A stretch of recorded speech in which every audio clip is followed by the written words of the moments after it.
আসসালামু আলাইকুম। আরেকবার দেশি মুরগির রান্নার রেসিপি লয়ে এসছি। পরিমাণ মতো তেল দিয়ে, পেঁয়াজ কুচি দিয়ে, আদা বাটা দিয়ে ২ চামচ। যেহেতু দেশি মুরগি এটার লাই রসুন বাটা দিয়ে ২.৫ চামচ,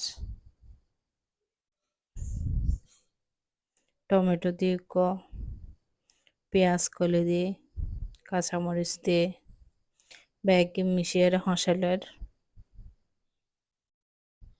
লবণ দিয়ে স্বাদ মতো, হলুদ গুঁড়ি দিয়ে ১.৫ চামচ, মশলা গুঁড়ি দিয়ে ২ চামচের মতো, মরিচ গুঁড়ি দিয়ে ১.৫ চামচ। ব্যাগিন আবার ভালোভাবে কষে লই ৫ মিনিটের মতো।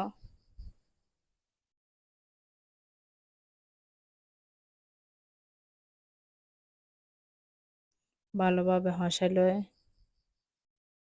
আবার দেশি মুরগি দিয়ে ওই ২ ফসকে রেখে দিন।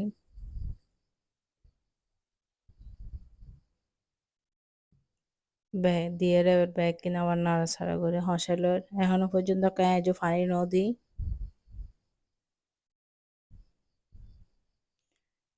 আবার ঢাকনা দিয়ে ৫ মিনিটের মতো কষাই লইও। এবার পানি দিয়ে নাড়াচাড়া করে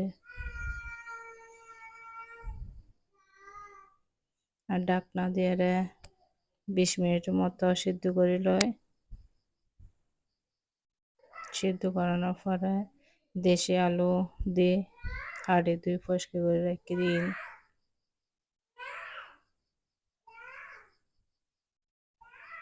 আমি ভালোভাবে নাড়াচাড়া করে দিই। ঢাকনা দিয়ে আর ১০ মিনিট রান্না করছুম। ১০ মিনিট পর আমার রান্না শেষ। ব্যাগ কিছু আর সিদ্ধ গিয়ে চেক করি চাই সিদ্ধই না, দেখি দিয়ে সিদ্ধ গিয়ে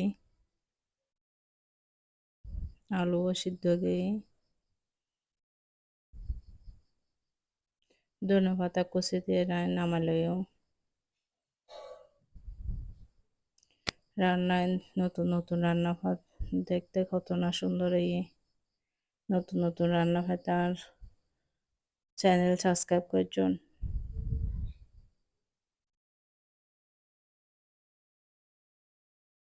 দেখতে যেহেতু সুন্দর হাতায় কিন্তু বেশি মজাই। আল্লাহ হাফেজ।